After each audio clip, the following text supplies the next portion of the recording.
This is our time. This is our place. This is our moment to lift your name. This is our time. This is our place. This is our moment to lift your name. Hallelujah! Joy with Jesus.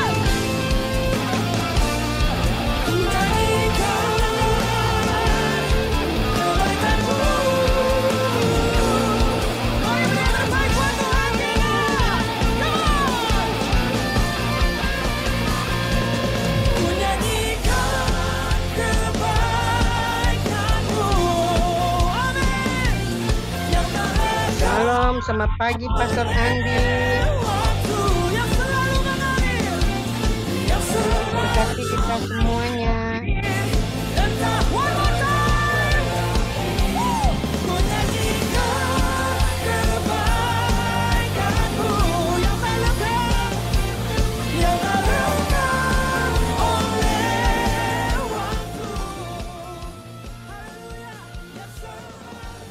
Ya, shalom juga, selamat pagi Om Adora, dan juga untuk Bapak Ibu semua yang ada, yang dari awal sudah bergabung dan yang sudah saya jadikan co-host.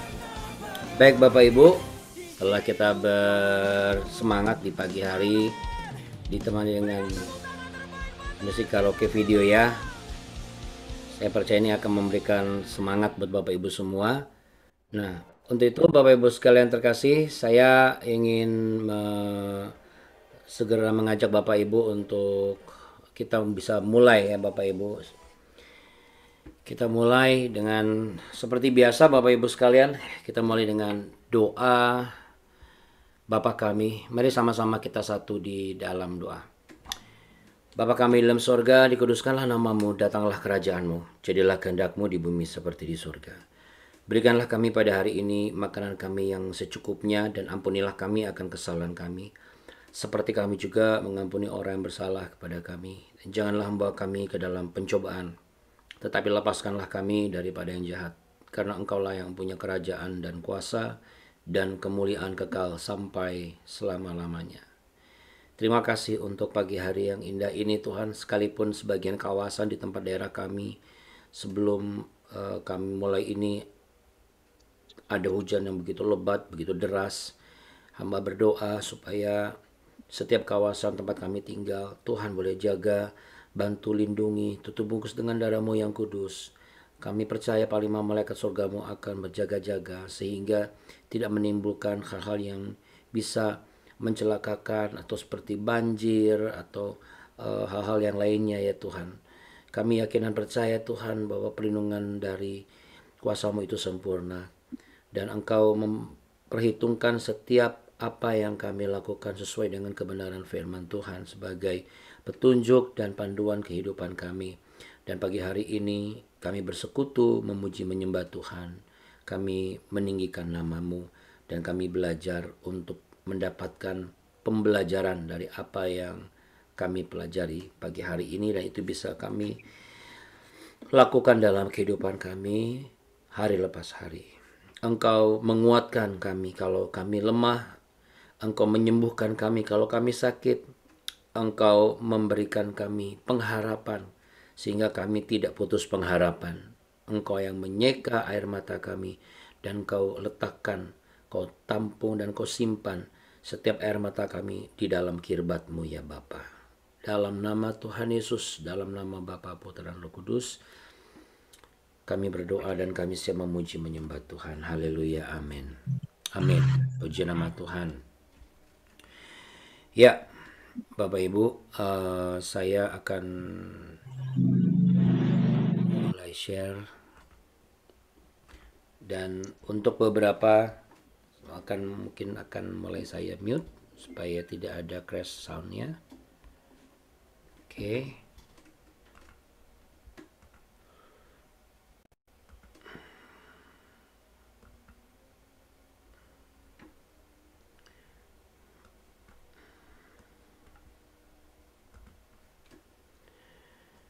Ya, ini yang selalu saya ingatkan buat Bapak Ibu sekalian, bahwa hal yang baik datang kepada yang setia menunggu, hal yang lebih baik datang kepada yang berusaha. dan hal terbaik datang kepada yang setia menunggu dan juga berusaha.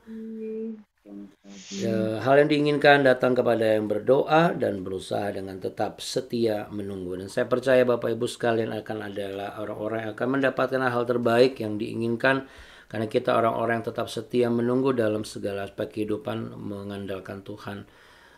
Karena tanpanya kita tidak bisa berbuat apa-apa. Untuk itu Bapak Ibu sekalian yang sudah selamat bergabung, kita akan mulai masuk dalam penyembahan, doa pujian.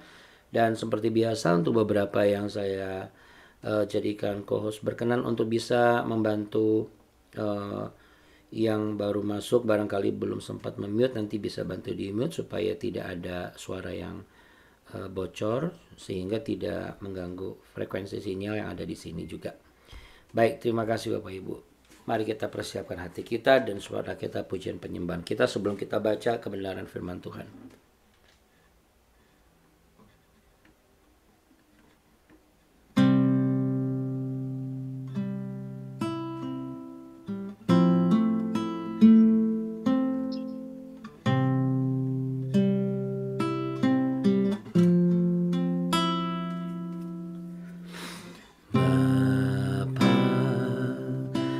Setia Bapa, Kau mulia, tenanglah jiwaku, aman bersamamu. Lebih dari harta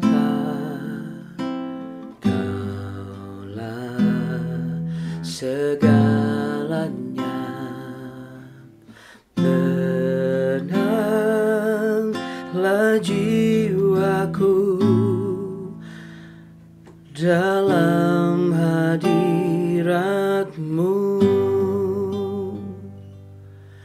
Kau tunjukkan kasih setiamu, Kau menyediakan yang ku perlu. Kau setia, Kau mulia, Bapa, Kau setia.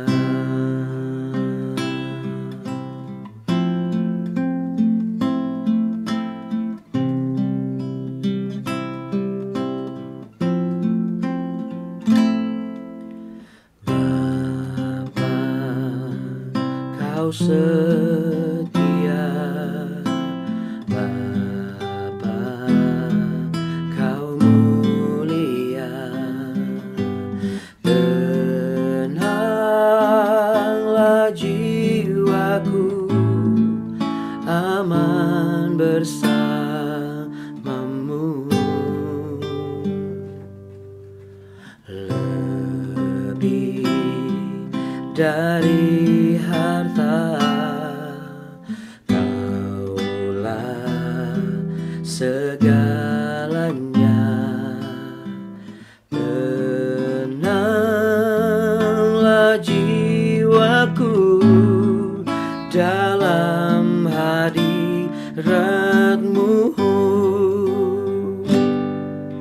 Kau tunjukkan kasih setiamu,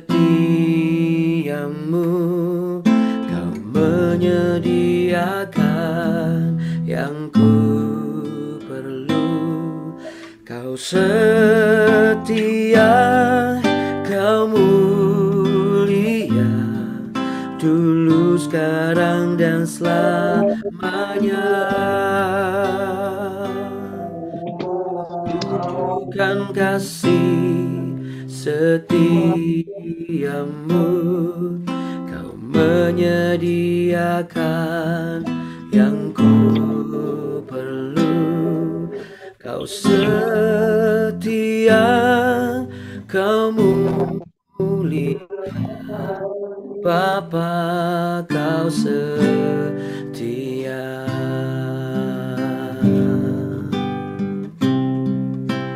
Mari kita renungkan kebaikan Tuhan, saudara, dalam kehidupan kita ini. melewati setiap angin badai persoalan dan juga saat-saat di mana hal-hal dan berkat-berkat yang terindah yang Tuhan berikan, yang membuat kita terkagum-kagum akan besar kuasa dan juga kasih-Nya. Terima kasih Tuhan, Kau baik buat saya, Kau baik buat setiap kami. Karya salib-Mu menghidupkan kami. Haleluya,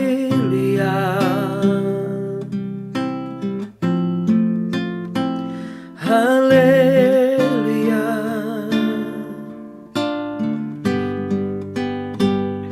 Ku datang padamu Tuhan, menyembah, memuliakan nama-Mu.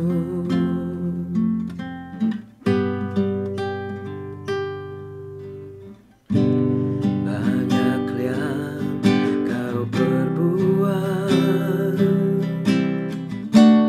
di dalam hidupku. Rancangan indah-Mu terjadi di hidupku. Bapa yang mengerti segala yang ku perlu, kasih-Mu sempurna nyata dalam hidupku. Ku bersyukur Bapa, ku bersyukur Tuhan, buat kasih setia-Mu di dalam hidupku. Ku bersyukur, ya Tuhan Yesus, ku bersyukur Bapa, ku bersyukur Tuhan, buat kasih setia-Mu di dalam hidupku. Ku bersyukur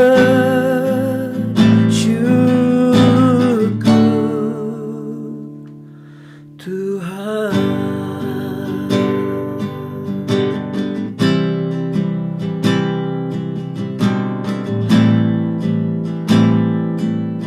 Kasih Tuhan Yesus, Kau Bapa yang mengerti, Bapa yang mengerti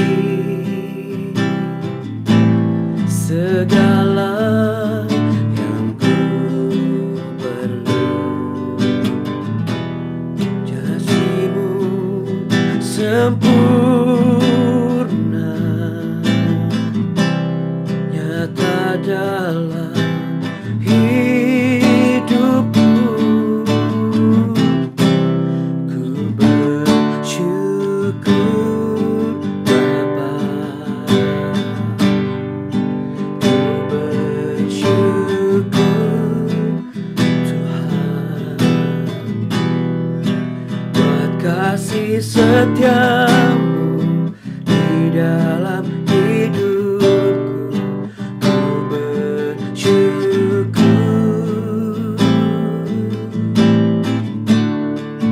ku bersyukur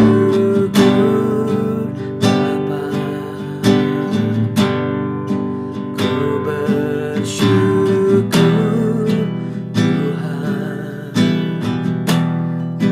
buat kasih setia-Mu di dalam hidupku. Ku bersyukur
Tuhan Yesus.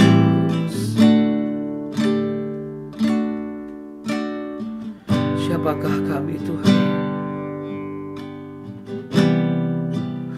sehingga Engkau berkenan untuk menyatakan kehadiran-Mu. Engkau ada di mana kami berada saat ini Tuhan Yesus. Bertahtalah di dalam hidup kami Bapa. Sebab hanya rancangan dan kasih-Mu yang memberikan kami kekuatan yang baru dan pengharapan yang pasti. Terima kasih untuk karya salib-Mu yang mulia. Di dalam nama Bapa, Putra, dan Roh Kudus, urapi hamba-Mu, urapi kami semua. Terpujilah nama-Mu Tuhan Yesus kekal selama-lamanya. Haleluya. Sama-sama katakan amin. Bapak Ibu yang terkasih, amin.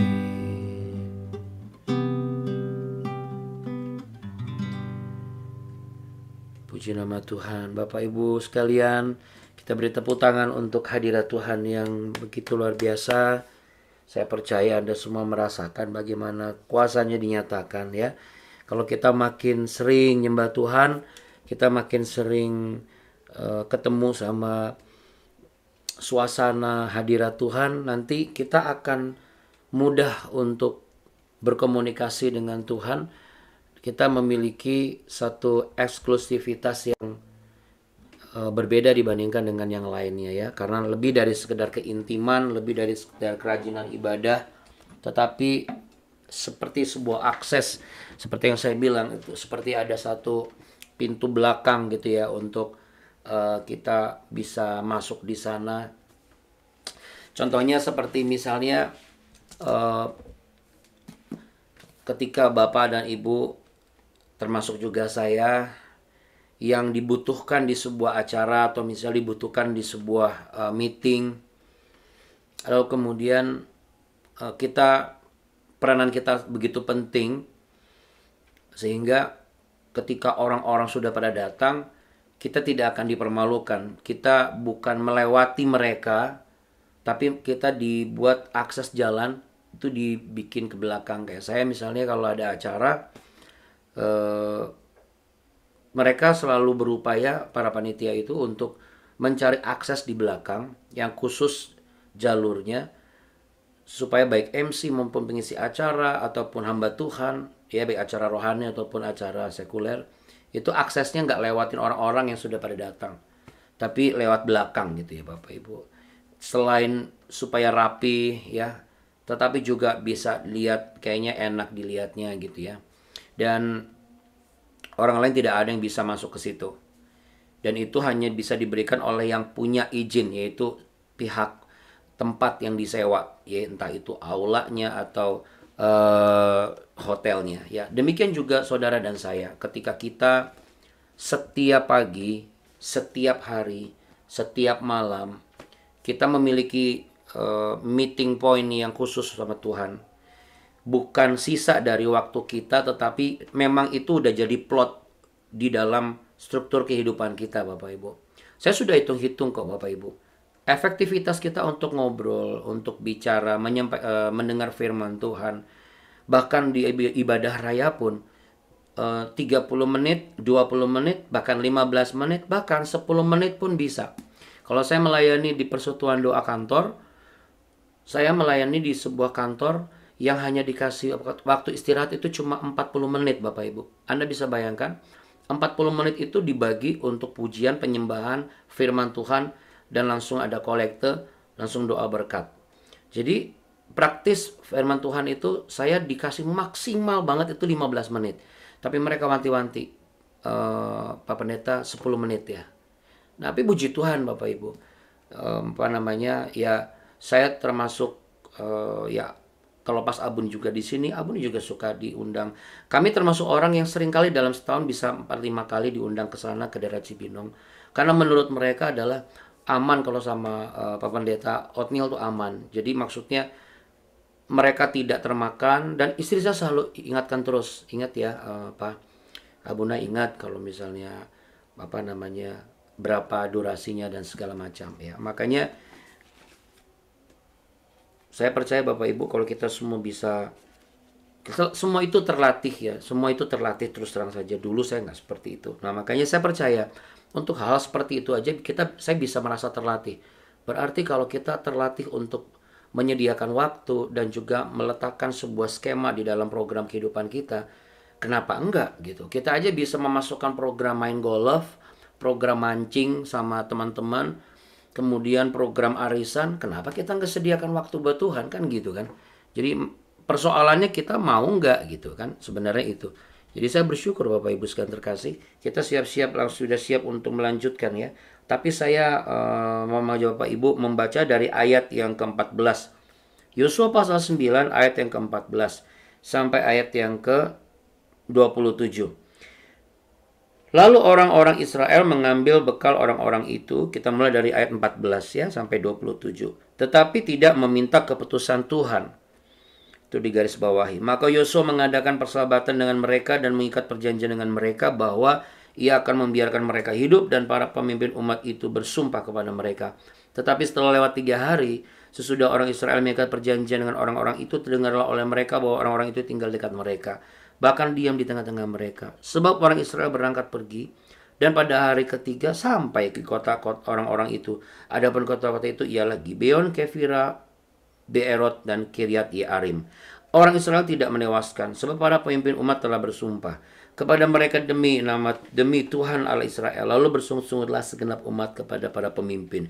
Berkatalah pemimpin-pemimpin itu kepada seluruh umat, kami telah bersumpah kepada mereka demi Tuhan Allah Israel. Oleh sebab itu kita tidak dapat mengusik mereka. Beginilah akan kita perlakukan mereka, membiarkan mereka hidup, supaya kita jangan tertimpa murka karena sumpah yang telah kita ikatkan itu kepada mereka. Lagi kata para pemimpin kepada mereka, biarlah mereka hidup.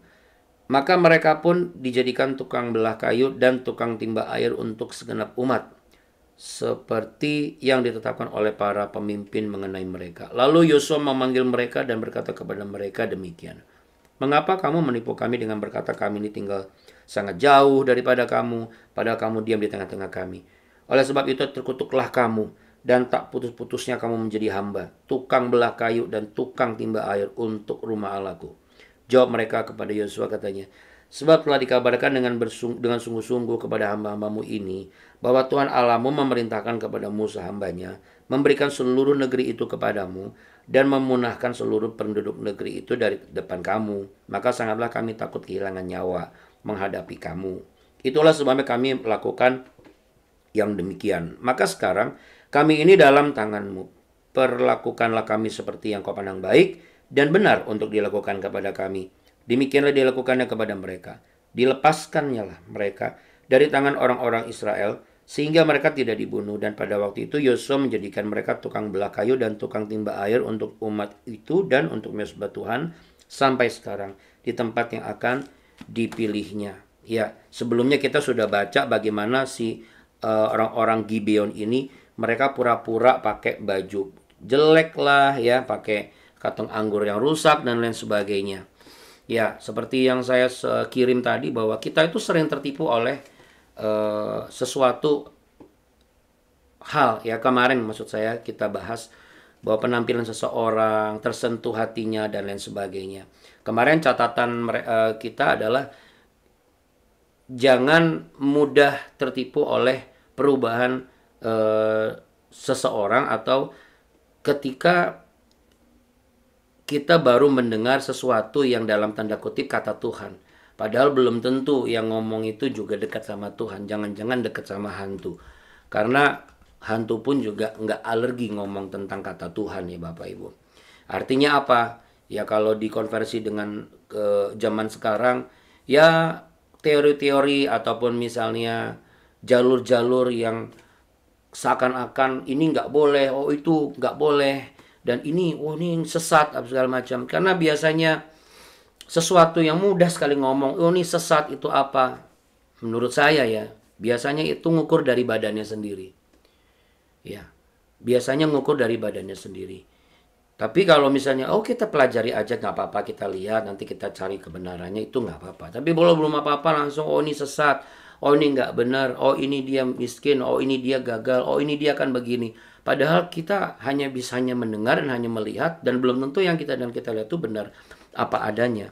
Tapi kalau konteks yang nyambung dengan yang kita baca ini, emang kenapa sih Abuna? Apakah itu salah? Kenapa? Apa yang terjadi? Kenapa ini menjadi sangat penting ya Bapak Ibu? Kata melibatkan Tuhan dan tanya sama Tuhan.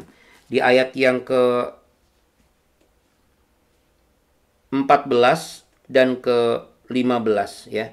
Bahwa mereka ini sama-sama tidak minta keputusan Tuhan. Karena buat kita tidak sulit untuk menolak sesuatu yang jelas-jelas buruk. Ya, tadi saya kirim di WA, di grup. Sekali lagi, kalau ada yang buruk dan kita tahu, oh ini jelek nih, kita nggak akan mungkin sulit menolaknya. Yang jelas-jelas sulit itu adalah ketika apa? Memutuskan beberapa pilihan dari yang tampak baik. Saya ulangi, bukan dari yang baik. Dari yang tampak baik.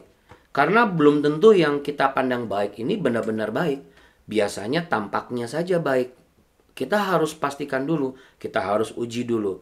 Baik dari waktu, kualitas, lalu kemudian bukti-bukti yang konkret, yang benar-benar ada buahnya, dan itu berdampak juga buat dirinya dan juga diri kita. Makanya supaya kita tidak celaka, kita nggak boleh memilah-milah dan memilih-milih. Mana yang kita minta keputusan Tuhan, mana yang bukan keputusan Tuhan. Nah, persoalannya, terkadang kita juga suka kurang tepat mengalokasikan dan memutuskan untuk mana yang termasuk ini melibatkan keputusan Tuhan, atau ini keputusan saya, nanti begitu salah baru kita minta tolong sama Tuhan. Nah, kebanyakan seperti itu Bapak Ibu. Karena mungkin secara naluriah kali ya, secara naluriah manusia, bawaannya adalah yaudah kita coba dulu deh gitu. Tapi kita bisa lihat Bapak Ibu, Yosua dan pemimpin Israel ini tidak menyadari kesalahan mereka ketika mereka memutuskan untuk tidak memilih bahwa melibatkan keputusan Tuhan.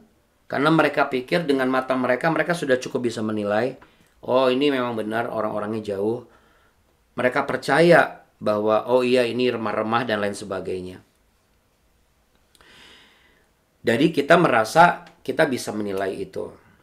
Tetapi saudara, mari kita buka apa sih yang terjadi dampak dari kesalahan mereka yang mungkin kesalahannya menurut kita kecil ya. Tapi dampaknya besar. Kita buka di Hakim-Hakim pasal 3 ayat 6. Jadi memang nanti nyambungnya dari Yosua ini kita akan ke Hakim-Hakim ya Bapak Ibu sekalian.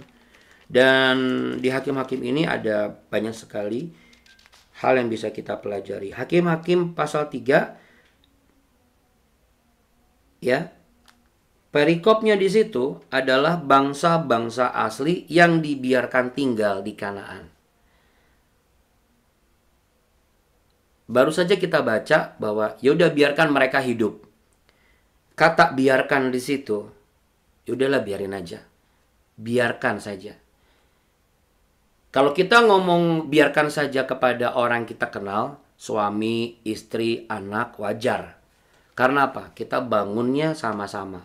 Tinggalnya satu rumah. Karakter, kebiasaan, dan sifatnya kita tahu. Tapi kalau kita ngomong seperti itu kepada orang yang kita nggak kenal, hanya berdasarkan apa yang kita lihat, apa yang kita dengar, dan itu belum tentu valid. Kita ngomong biarkan saja kepada karyawan yang kita nggak ngerti kehidupan aslinya bagaimana. Itu beresiko untuk keberlangsungan karir, perusahaan, atau pekerjaan, atau pelayanan kita. Betul Bapak Ibu. Kalau saya berdiam diri, biarin aja udah. Maka saya tidak akan ngapa-ngapain. Berarti saya juga harus bisa mengambil sebuah sikap. Ketika misalnya kita biarkan saja, tetapi kita nggak boleh diam saja. Nah persoalannya mereka nih sudah biarkan saja, mereka diam saja. Sehingga terjadilah satu mekanisme kehidupan yang namanya kawin silang. Kawin silangnya adalah antar suku yang tidak kenal Tuhan dengan yang kenal Tuhan. Pada zaman itu. Ya. Karena kita tahu bahwa satu-satunya yang memperkenalkan pribadi Allah, aku adalah Musa. kitab pertama yang dibuat, yang ditulis mengenai perintah Allah dan hukum-hukum Allah kepada manusia, dan hukum-hukum manusia kepada Allah, dan hukum-hukum manusia kepada manusia adalah Musa.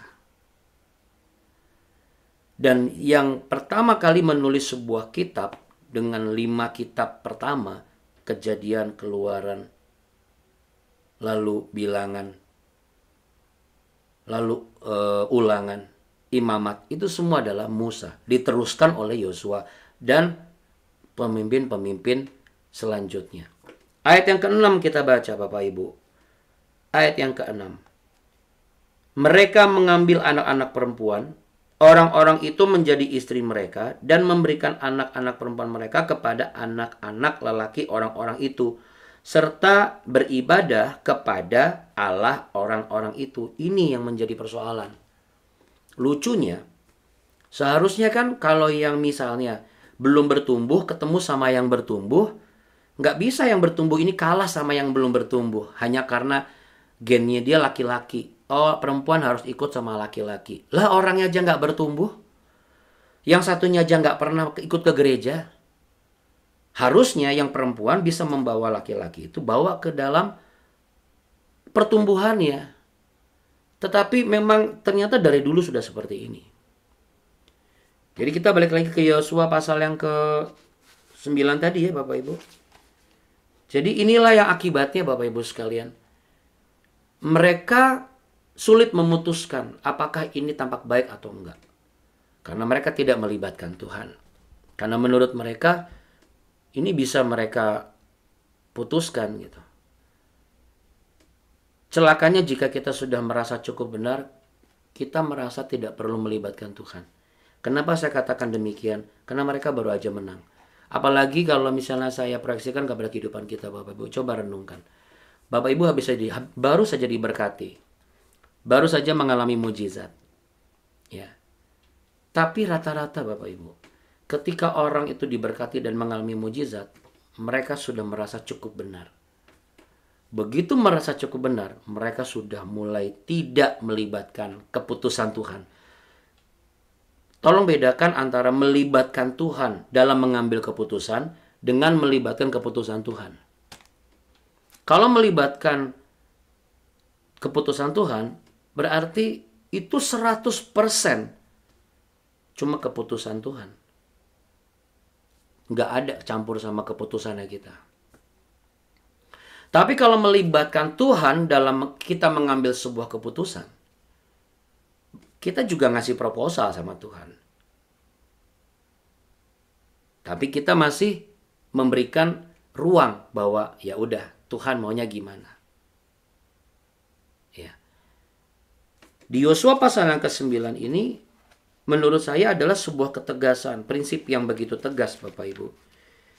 Berarti nggak usah mikir besar atau kecil, gawat atau enggak situasinya. Karena di ayat 14 tadi, tetapi tidak meminta keputusan Tuhan. Langsung mereka bertindak ngambil bekal karena menurut mereka berhak. Nah ini dia. Perasaan merasa berhak ini. Udah merasa cukup benar karena memang belum pernah ngalamin yang sesuatu yang paling buruk. Dan merasa berhak. Nah ini. Jangan pernah sesekali merasa cukup berhak. Yang pertama adalah jangan pernah sesekali merasa cukup benar. Dan yang kedua adalah jangan sesekali merasa cukup berhak. Karena begitu kita merasa cukup berhak, kita mengambil posisinya Tuhan. Ketika merasa cukup berhak, itulah yang membuat Musa dan Harun tidak masuk ke tanah perjanjian. Bapak, Ibu, dan saya kan rindu untuk masuk pada janji Tuhan digenapi kan. Amin. Ya, bahkan ketika orang-orang sudah datang ke Israel atau yang nanti yang akan ke Israel, sebenarnya mau ngapain sih? Pasti ada maksud Tuhan. Saya tuh lagi setiap grup selalu saya berikan listnya kepada istri saya ya, kepada Abuni yang ada di Sorong. Kami berdua selalu berdoa untuk setiap grup yang akan berangkat. Dan yang sudah berangkat, walaupun bukan satu-satu kita doakan. Tapi ada kesempatan kami mendoakan satu-satu. Terus terang, saya sebutkan namanya. Karena saya yakin setiap kayak hari ini nih, kita nanti amin, Bapak Ibu terima berkat. Begitu terima berkat, kita lepas dari Zoom. Langkah pertama itu sebenarnya adalah langsung kita dihadapkan. Keputusan Tuhan atau keputusan kamu yang melibatkan Tuhan. Untuk case hari ini. Kamu merasa cukup benar hari ini, ketemu dengan seseorang, berada di jalan, ketemu sama karyawanmu, ketemu sama pemimpinmu, apa yang kamu pikirkan, kamu merasa cukup berhak, itu langsung Tuhan sodorkan Bapak Ibu. Itu makanya Bu Helmi sampai ngomong, BW itu seperti kisi-kisi kehidupan ya Abuna. Kenapa? Habis ini dikasih, langsung. Kalau enggak hari ini, besok prakteknya. Kalau enggak seminggu itu praktek terus. Ya, memang itu juga yang saya alami.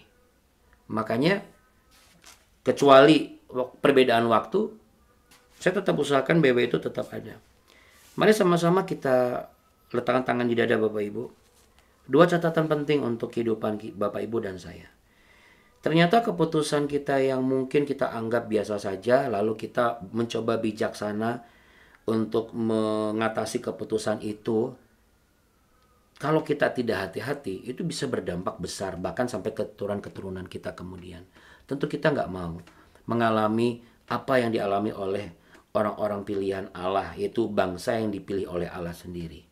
Sekalipun kita bukan orang Israel murni, tetapi sejak kita dalam kandungan, bagaimana Bapak Ibu dibesarkan dengan proses dan juga lingkungan sampai di usia Anda sekarang dan dipertemukan di BW ini yang gak pernah kepikiran sampai bisa kenal, bisa mendengar kebenaran. Ini semua adalah karena pilihan Tuhan. Ini semua adalah keputusan Tuhan. Sikap yang tidak bijaksana adalah ketika kita mengambil porsinya Tuhan. Kita merasa cukup benar dan kita merasa cukup berhak. Lalu kita pun juga mengambil sebuah keputusan dan yang salah berikutnya, yaitu kita memutuskan untuk cukup bijaksana. Sangat tidak bijaksana. Ketika kita merasa cukup benar, kita tidak pernah melibatkan keputusan Tuhan dan kita memutuskan kebijakan menurut pandangan kita sendiri. Yang kalau kita tidak belajar dari sini, ini akan membawa kerugian di kemudian hari. Pengalaman Joshua yang tercatat di kitab suci adalah pelajaran dan pembelajaran buat kita. Kiranya kita diingatkan untuk tidak menganggap remeh setiap hal dalam kehidupan kita. Apapun itu, mari kita belajar untuk tidak hanya sekedar melibatkan Tuhan dalam mengambil keputusan. Karena ini lebih konkret lagi. Tetapi minta dan melibatkan keputusan Tuhan ada di dalam hidup kita. Tuhan memberkati engkau dan melindungi engkau Bapak Ibu sekalian. Tuhan menyinari engkau dengan wajahnya dan memberi engkau kasih karunia. Tuhan menghadapkan wajahnya kepadamu, memberimu perlindungan, kekuatan dan juga damai sejahtera. Setiap rancangan berkat adalah keputusan Tuhan.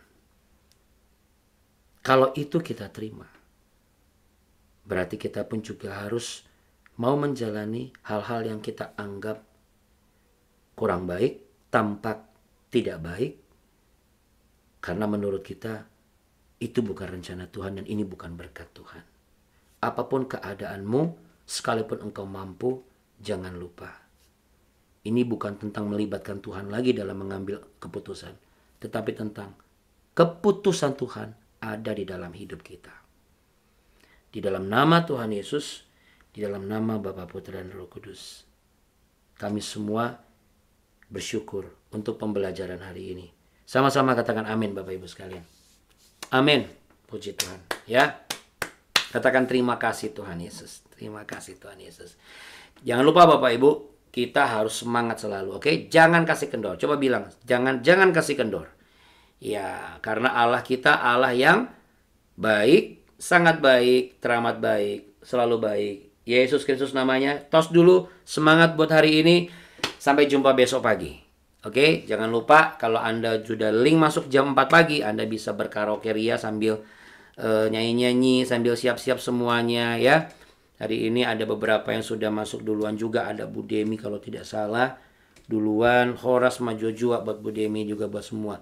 Untuk Aboni terima kasih banyak, dan juga untuk Bu Natali, Bu Diana, Pak Yosep, Kak Sandro, Bu Helmi ya yang sudah membantu saya menjadi co-host. Sampai jumpa besok pagi Bapak Ibu. Ya, catatan penting, jangan merasa cukup benar dan jangan merasa cukup berhak. Hari ini Tuhan ajarkan tentang keputusan Tuhan ada di dalam hidup kita, bukan melibatkan Tuhan dalam mengambil keputusan. Itu besar, tapi saya yakin itu akan berkuasa. God bless Bapak Ibu. Terima kasih ya Buna.